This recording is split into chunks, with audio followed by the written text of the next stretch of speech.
जय श्री महाकाल दोस्तों, कैसे हैं आप लोग। आज आपके सामने एक नया विषय लेके आया हूं और विषय है हमारा 12 राशियां, 9 रत्न और बड़ा कंफ्यूजन। कौन सा रत्न पहने, कौन सा रत्न ना पहने, कौन सा रत्न सूट करेगा, कौन सा रत्न सूट नहीं करेगा, किस रत्न के साइड इफेक्ट होंगे और कौन सा रत्न पैसों की बारिश करेगा। 12 राशियां और 9 रत्न, और 9 रत्न जो हमारे वैदिक ज्योतिष में जाने जाते हैं वो 9 रत्न हैं: माणिक्य, मूंगा, पुखराज, पन्ना, मोती, नीलम, गोमेद, लहसुनिया और ओपल। ये 9 रत्न हमारी 12 राशियों के लिए बने हुए हैं और हर रत्न की अपनी अलग पहचान है, अपनी एक अलग वर्किंग है और उनका अपना एक स्वामी ग्रह होता है। बहुत से ज्योतिष क्या करते हैं कि 9 रत्नों में से रत्न बता तो देते हैं कि ये रत्न पहनना है, लेकिन वो रत्न उस जातक की कुंडली में कितना सूटेबल है, कितना उसको प्रभावित करेगा, इसकी पहचान कैसे करें। कई बार क्या होता है कि लग्न का निर्धारण जो हमारे लग्नेश होते हैं, पंचमेश होते हैं, भाग्येश होते हैं, उन्हीं के ही रत्न पहना दिए जाते हैं। अब मुद्दा ये होता है कि कुंडली में लग्नेश कहां पे विराजमान है, पंचमेश कहां पे विराजमान है, भाग्येश कहां पे विराजमान है, और इसके अलावा जिस ग्रह का रत्न पहनाया जा रहा है क्या उस ग्रह की लग्नेश के साथ मित्रता है कि नहीं। इन बातों को लोग भूल जाते हैं और फिर जातक परेशान होता है, पंडित जी रत्न नहीं सूट कर रहा है, पंडित जी रत्न पहना उसके बाद ये घटना घटित हो गई। तो यहाँ पे बहुत ही एक मिक्सअप है, जो रत्नों का मकड़ जाल जिसको हम लोग कहते हैं, रत्नों का जो मकड़ जाल है ये बहुत ही मिक्सअप है और इससे निकलना हमारे लिए बहुत ज्यादा जरूरी होता है।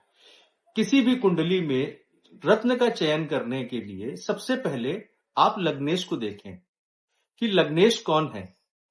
लग्नेश अगर शुभ स्थिति में बैठा हुआ है तो लग्नेश का रत्न पहनाना यथोचित है अथवा नहीं।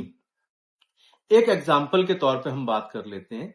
सपोज कर लीजिए कि वृश्चिक लग्न की कुंडली है और वृश्चिक लग्न की कुंडली में जो लग्नेश हैं वो मंगल होते हैं, क्योंकि वृश्चिक लग्न यानी कि 8 नंबर से कुंडली की शुरुआत होती है और जो उसके लग्नेश हैं वो मंगल होंगे।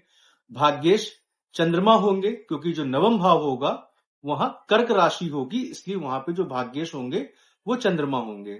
और जो पंचमेश होंगे वहां पे 12 नंबर यानी कि मीन राशि होगी, तो पंचमेश क्या हो गए, बृहस्पति हो गए।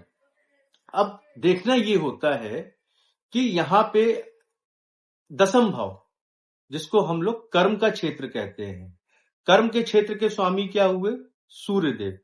और दसम भाव के सामने जो हमारा चतुर्थ भाव आएगा वहां पे क्या हुई, वहां पे कुंभ राशि हुई, यानी कि उसके स्वामी कौन हुए, शनिदेव। अब वृश्चिक लग्न की कुंडली है और मंगल वहां पे अधिपति हैं, लग्न अधिपति हैं, और वहां पे अगर हम शनि का रत्न नीलम जातक को पहना देते हैं तो क्या शनि का रत्न नीलम सूट करेगा। सूट कर भी सकता है और नहीं भी कर सकता है। अब इसका निर्धारण हम कैसे करेंगे। तो यहाँ पे जो पराशरी ज्योतिष है, जो पराशर ऋषि का जो सूत्र है वो ये कहता है कि रत्नों के चयन से पहले ग्रहों के साथ तात्कालिक मैत्री अवश्य देखनी चाहिए। अगर तात्कालिक मैत्री में वह ग्रह लग्नेश के साथ में मित्रवत संबंध रखता है तो वहां पे आप उसका रत्न पहना सकते हैं। अब यहां पे फिर चीज आती है कि लग्नेश के साथ अगर हम शनि का मित्रवत संबंध है तो शनि की पोजीशन कहां है कुंडली में। शनि अगर अच्छे भाव के स्वामी हैं और अच्छे ही भाव में विराजमान है तो वहां पे रत्न सूट करेगा।